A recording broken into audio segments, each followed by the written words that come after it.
Our inspirational reading today comes, as I have given a preview, from 365 Science of Mind, A Year of Daily Wisdom from Ernest Holmes. And Ernest Holmes says on page 196, I am free with the freedom of God. Today I manifest this freedom in joy. I think of it with deep gratitude to the giver of all life and with a deep inward sense of my union with the whole. In my own will and imagination, I see myself free, complete, and perfect. I feel back to the center of my being, which is God, and affirm that His freedom is my freedom. And I include my own physical body in this freedom as well as every activity in which I am engaged. I expand my consciousness and invite new experiences, knowing that they shall be created for me by the same power that makes everything. I enter into this freedom with complete abandonment, with the feeling that all things are working out well, and with a deep and sincere desire to live so that my freedom shall be imparted to others, that we may all feel that we are in partnership with the infinite. Mm-hmm. And now to expand on that beautiful message. Our speaker today is a leader, a teacher, a healer, a minister at the teaching of the Inner Christ, in charge of the International Executive Board of the Teaching, and also is with the Outreach for Teaching of the Inner Christ, and with the World Healing Ministry. So she's a busy lady. She's going to speak to us today on Joyous Freedom. Please welcome with me Reverend Mary Ann Kelley.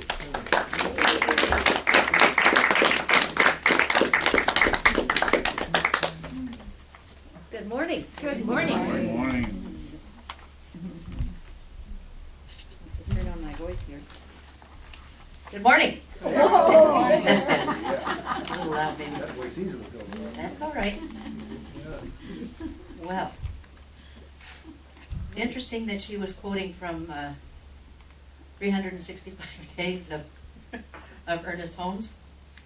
I have one of those books as well. And from another page, on page 224, I found a little something for us too. And he starts off with, I visualize the strength of God. I shall be glorious in the eyes of the Lord, and my God shall be my strength. And that's from Isaiah 49, chapter 5. If God is all the life there is,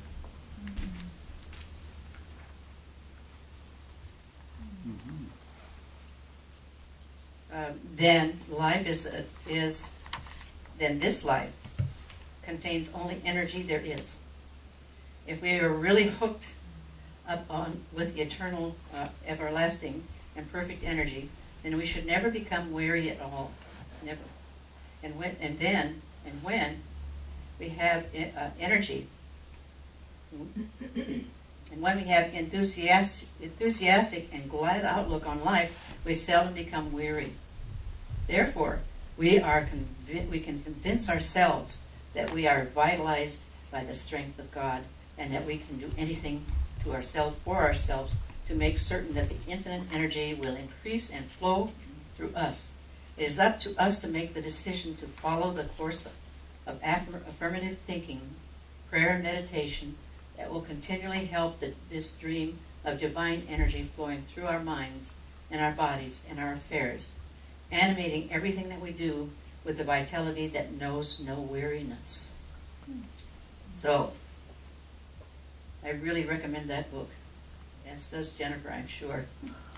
So what does freedom mean? Well, we talked about that earlier this month, but we can talk about it again. If freedom is the absence of necessity or coercion or constraint, when we make our choices. It means that our destiny is not determined by anything beyond our own nature, our own being, and that we are choosing, and that we are capable of choosing for ourselves the choices that we make for our actions. Anything that we wish to do, free actions that we have made, done, or given voluntarily and spontaneously, such as free consent. We're free to do it all. We're free to do it all. That's basically what Ernie is saying. I call him Ernie. Yeah. Basically what he's saying this morning. So, when we adopt this viewpoint, that we have free choice, and that nothing else exists, as Jennifer was speaking this morning in her reading part of it, that no one exists that is not a part of ourselves, that is not a part of the whole, that anytime we judge or criticize another person, what's really happening, if we believe this, we're really criticizing ourselves. And we don't want to do that. When we realize this, though, we'll make wiser choices about what we're saying and what we're thinking about other people, because they're really the mirror of what we are. And so we will make those wiser decisions about that, and we will begin to do things in a more loving way. Especially the people in our sphere of actions over which we might have a little bit of control, over ourselves anyway, not the people. But understanding that the people are reflecting back to us who we are. So when we see that, and we say, oh, you shouldn't have done that, or you could have done that, or you would have done that, coulda, shoulda, woulda syndrome, we put that aside. And when we put that aside, then we're free to act and to be and to love. And the one thing that we're looking for is love. And that's where the joyous freedom comes in, when we act with love. So, when we act with love, then we can also see the light in the eyes of the person. We can see, and when you can see the light in the eyes of a person, what you're really looking at is a reflection of their part of the soul, which is also our part of the soul. When you see that light in their eyes, you are seeing the light that they truly are. And, by definition then, from what we've just said, you're seeing the light in your own soul. So there you go. So, when we enable ourselves to live our dreams and to take risks, rather than allowing ourselves the waiting game, I know I've done that. In the past, I have done some of those kinds of things. Well, when we take the risks, rather than allowing ourselves to get into that waiting game, we are living in the now. And when we are living in the now, we are being genuine. If we're living in the past, that's gone. Nothing wrong with looking in the past, though. And we're going to do a little bit of that today, because I have a little something I want to share with you. But I have a quote also here. And it's from Jonathan Lockwood Huey. The greatest obstacles to the joyful life is your story about your life. Your story is filled with preconceived needs and obligations and littered with resentments and regrets sometimes. We're not claiming that for ourselves, but think about it. Think about it. Have I done that? But do you ever reminisce about your childhood or your teenage years? When I went back to Nebraska for my mother's funeral, I reconnected with some people I knew way back in the day. And I found out about, on Facebook, there's a special page. And so I signed up for it, just to see what was going on in my hometown, back in Nebraska. And it was really fun. It was fun to go back and visit sometimes. And what it does is it gives us a glimpse of perhaps why we are where we are today, which is kind of fun too. Well, on this Facebook, I saw pictures of my hometown when I was growing up. I saw pictures of my hometown before I was even born. And I see pictures of how it is today. And I saw the annual Oregon Trail Days, which is what we used to have, our big July 4th thing. And then the fair that went with it, they had pictures of all of that stuff and all the horses down, going down Maine, and I remembered some of those times with great fondness. And then there were the stores that we used to shop in that are not there anymore.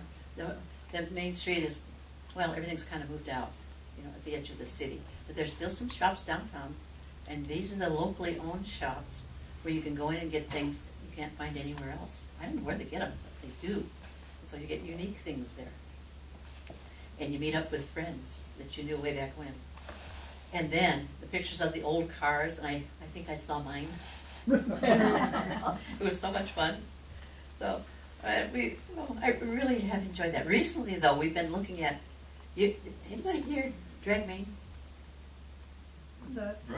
Drag Maine? Anybody here drag Maine? Oh, yeah. Richard's from Kansas, so yeah, he would do that. None of you here did that? Didn't you drag? Never drag Maine? Didn't drive up and down the street? Well, we Waving used at to, your friends? you mean dressing and drag? Dragging is racing. Oh, no, we drove Maine. Well, we did that We too. still do that. Okay, so Not what did when you call you it? hear- You called it Cruising. cruising. Anybody did any cruising then? Cruising. Yeah. Okay, all right. Second Avenue is See, kind of a different parts of the cruise, country yeah. have different names for it. But anyway, we did that. And did you have a favorite drive-in that you'd all congregate at? Oh, yeah. We had 3 of them. One at one end of the Broadway, or Main Street, and the other at the other end of Main Street, or the other end of town, actually. And then one in the middle. And we would go to there. If our friends weren't there, then we'd go to the next one, and then we'd go to the next one to find out where our friends were, who we wanted to hang out with at that time. But the one in the middle had a very special hamburger. And they called it a wagon wheel. Has anybody else heard of a wagon wheel? You know what it is? It was a beer joint, Narc Lounge. No. It was a hamburger. They had a special toaster. And when you closed this toaster, it sealed the hamburger in the bread. Yeah.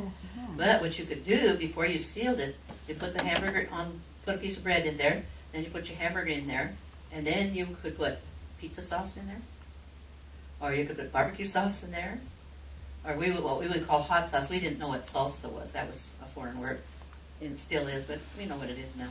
Or whatever kind of combination of mustard, ketchup, pickles, whatever you wanted in there.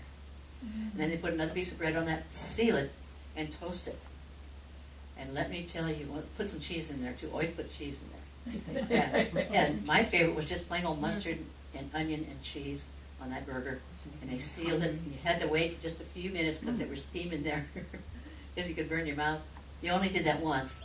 But anyway, it was just such a delicious sandwich. Wow. And someone had gotten a hold of one of those toasters. It was electric. And for one winter I worked there. I used to work at the A&W, but they closed in the wintertime, so I just had to find another job.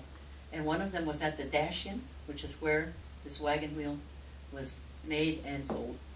And everybody loved those wagon wheels. Anyway, somebody got a hold of one of those toasters.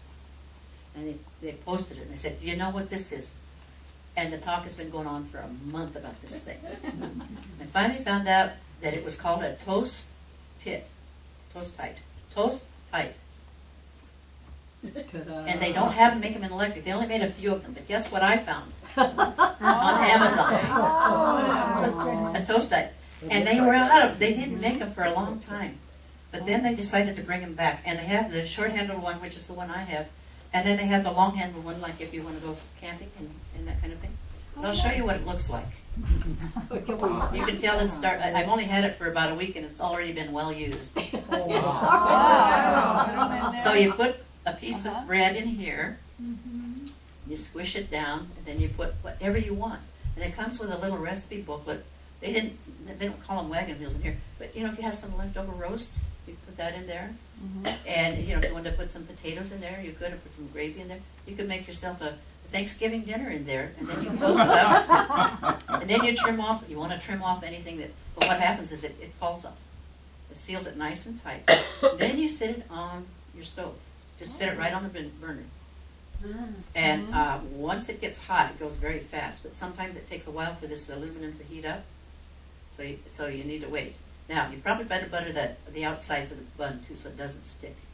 And then about a minute and a half, then you turn it over and toast the other side. And then you can look and see if it's toasted enough. And when it's toasted enough, it slides right onto your plate, and it's really good. That's, and I can make my own wagon wheels now. This is a little bit smaller than the one that they had, the commercial one. But you can't get those commercial ones anymore, because I guess they only made them for a short period of time. But these you can get on Amazon, and they have different shapes of, I like the round one, but they have heart-shaped ones. Kayla, if you wanted a heart-shaped sandwich. That would be mandatory with TIC. Yeah, but TIC, we need to get a heart-shaped one. Well, they're not expensive either. Then I looked on, somebody on the web, Facebook said that sometimes, every once in a while, one comes up on eBay. So just for fun, I went to eBay, because I don't usually go there on Amazon. I'm an Amazon person. But I went to eBay to see what they had, and they had a whole list of them.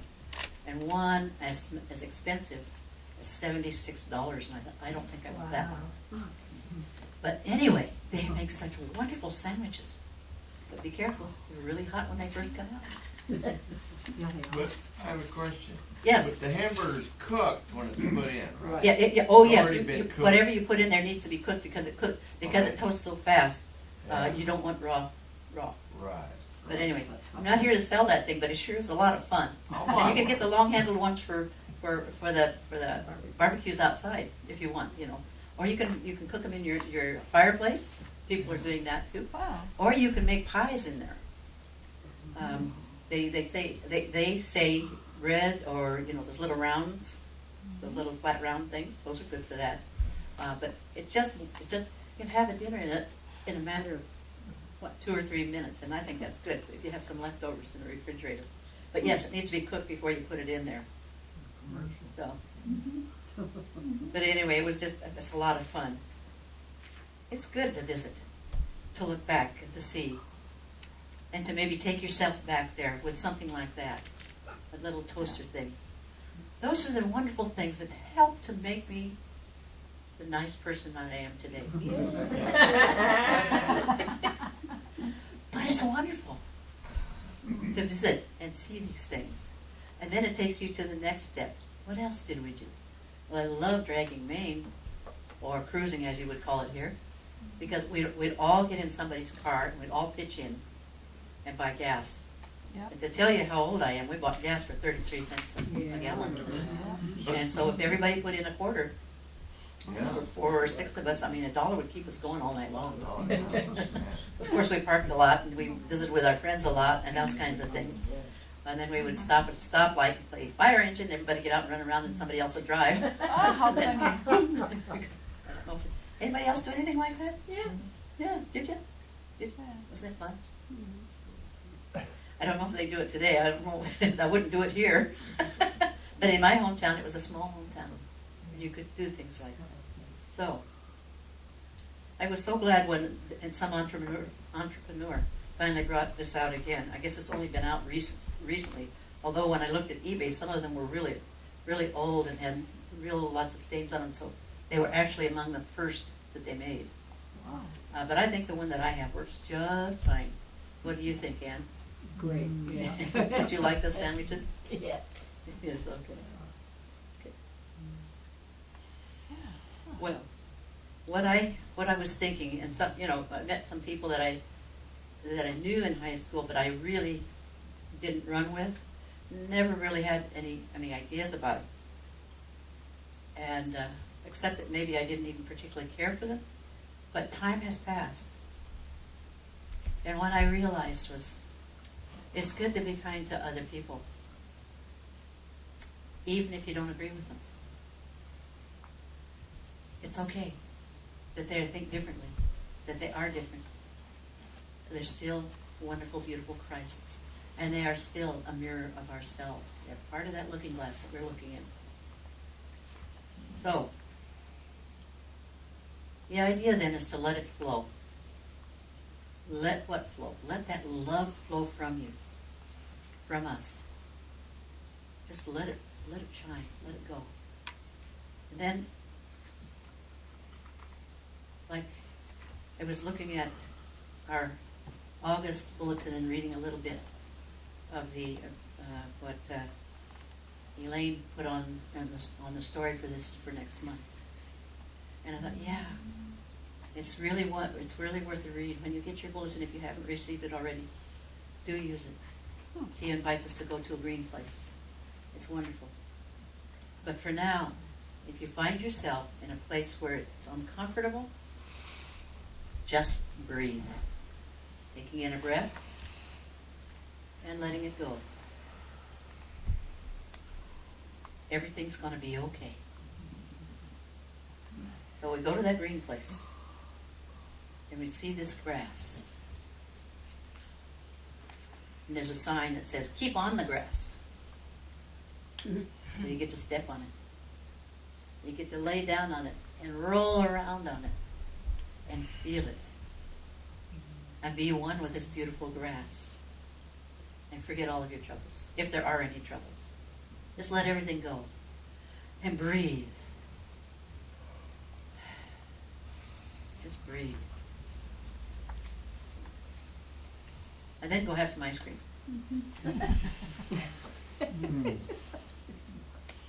Or two. So I now manifest the life that I have imagined. What did you imagine back in those days? Have you lived what you thought you would? Or have you gone beyond what you thought you would? I know that I've gone way beyond what I ever thought back then that I could accomplish. Never occurred to me that I would be a minister of God. It never occurred to me that I would live in this beautiful God's country, San Diego, California. It never occurred to me that life would be so grand, but it is. And so I now live the joyous freedom that I have created for myself. And this is so now. And it is so for you as well if you choose that. So remember that freedom is the ability to do, to be, to have, and to act as you choose. So freedom is choice. And so we can make our beautiful, wonderful freedom as joyous as we want to. Thank you, wonderful God, in us, in all of us. And so it is, so I let it be. Amen. I'm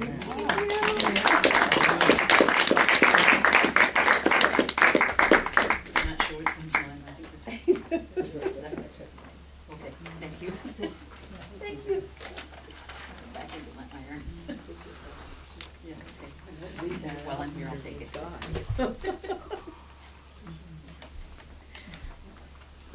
Thank you, Reverend Mary Ann. That made me joyously hungry. Me too. We have this before all Catholics. Made me know that I'm free to eat whatever I want. Yes, you are. But I do put constraints on myself. But that's your choice. That's my choice. Yes. Joyously. Joyously. It's your joyous choice. Well, now joyously